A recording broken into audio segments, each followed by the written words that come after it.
North Carolina could be stuck in the ACC or at least stuck to NC State. Welcome into the channel. I am John Kurtz. Here on this channel, we talk conference realignment, college football, college basketball all day, every day, all from a Big 12 angle. But if you are a fan of college sports at all, make sure that you hop into the live shows on Wednesday and Sunday nights. They are very lively, a blast with people from all corners of the college football world. You do not want to miss those, so make sure you are subscribed. Click that subscribe button, click the bell so you know when it is that I'm going live. And let me know in the comments what you think about this. Is North Carolina in a bad position, and will the ACC stay intact? Let me know what you think in the comments. Please like the video as well. That's a very easy way to support the channel. This is something we talked about not long ago on the channel, that it was probably going to be coming through the UNC system that this would get approved. And we now have it as official. And I'm going to read to you some reporting and a little bit of commentary from Andrew Carter from the Charlotte News and Observer, who chronicled all this. But he says, the UNC System Board of Governors formally approved a policy change that will make it more complicated and perhaps more difficult for state universities to move from one conference to another. With the change, state universities must now seek approval from the system president before switching conferences.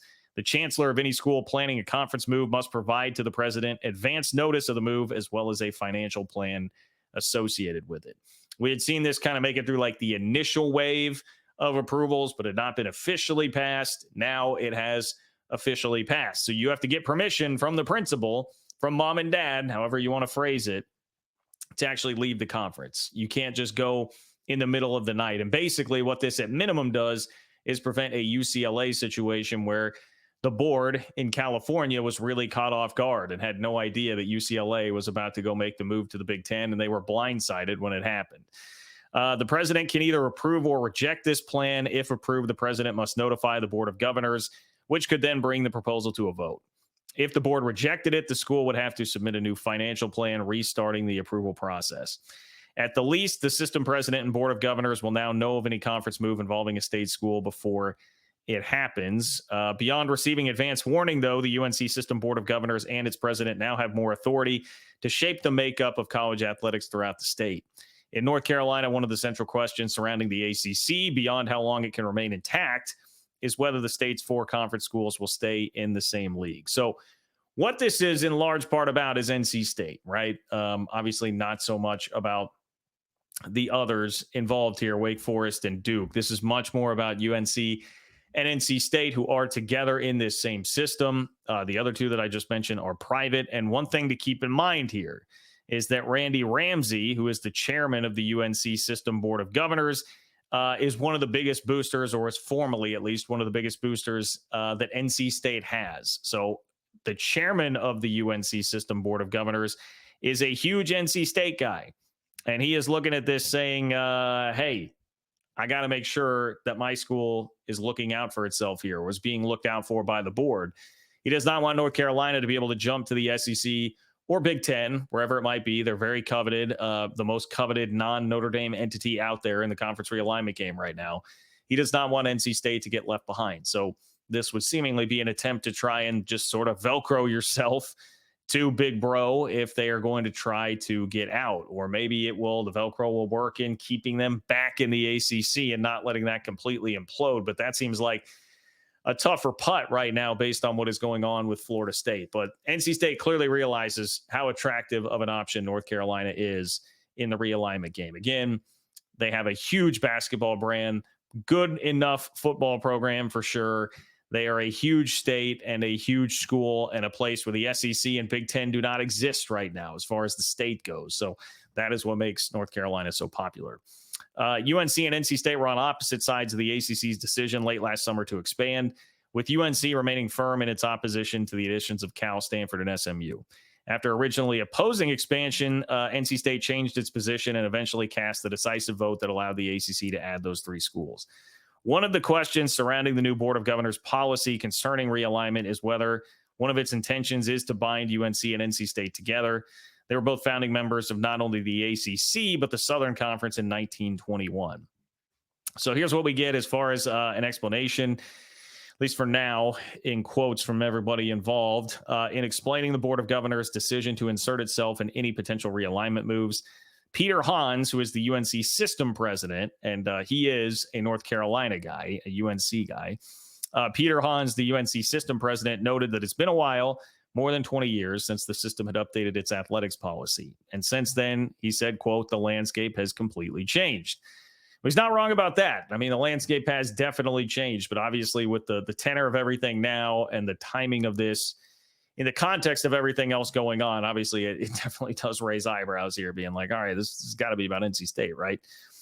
Quote, there is a well-established role for the Board of Governors in athletics, noting its authority, Hans said, noting its authority in improving funding for facilities and approving student athletics fees, among other charges.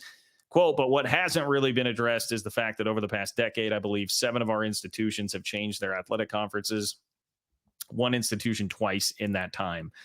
These moves, Hans said, can have a significant financial impact on the institution. All right, so they're able to kind of hide this. And look, maybe there is a bit of truth in that. Like, hey, we've had a lot of movement with schools in different leagues. Like, okay, but you didn't seem to really care now until it's about the 2 big ones, UNC and NC State. But they're using that as a bit of a shield here. Hey, we've had a lot of teams changing hands a lot of times. It's beyond time that we get this updated. All right, well, here's a quote from Randy Ramsey, who I mentioned previously is the chairman of the UNC System Board of Governors and an NC State guy. Quote, I don't think any of us were concerned about being blindsided by one of our campuses. Points out, the article does, before becoming the board's chair in 2021, Ramsey, who founded a company that builds custom sport fishing boats, was perhaps best known for being a prominent NC State booster. He and his wife, Tiffany, were honored at a 2016 NC State men's basketball game after donating the single largest athletics endowment gift in Wolfpack Club history. The Ramseys endowed scholarships for the NC State men's basketball team and at the same time gave the single largest gift to the equine sports medicine program in the College of Vet Med. Ramsey has also held leadership positions in the Wolfpack Club and served on the NC State Board of Trustees. So this guy is as Wolfpack through and through as it gets, right? He has given a ton there. He said Thursday the broader implications of conference realignment, how one school's potential move might affect another school, certainly could be a part of how the Board of Governors evaluates any institution's proposal to join a different conference.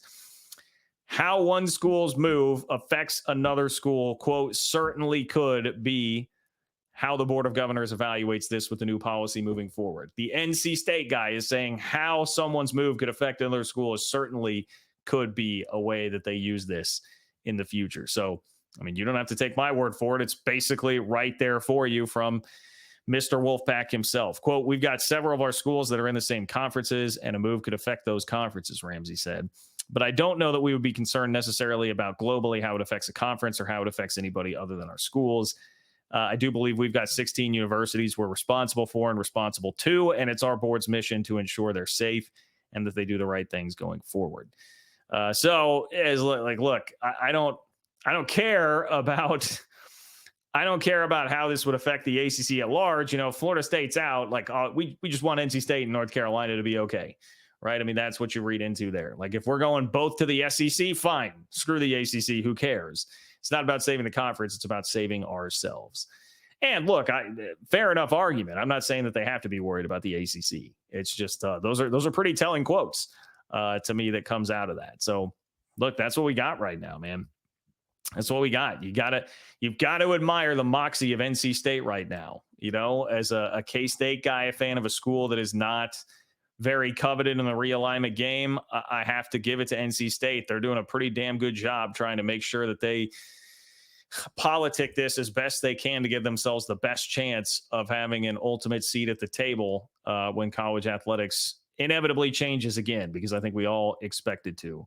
Probably sooner rather than later. But we'll continue to keep you updated here on the channel. Again, make sure you subscribe, click that bell so you know when I'm going live Wednesdays and Sundays or dropping other content like this. But you don't want to miss the live shows. They are a blast. If you could like the video, I would really appreciate that. And let me know what you think about North Carolina's situation and whether or not the ACC will survive in the comments. Or if this is even a move that you approve of, NC State trying to wedge their way in here. Let me know what you think in the comments, whether you agree, disagree, anything is great. All of that helps support the channel. Thank you for being here. Thank you for listening, and take care. I will talk to you soon.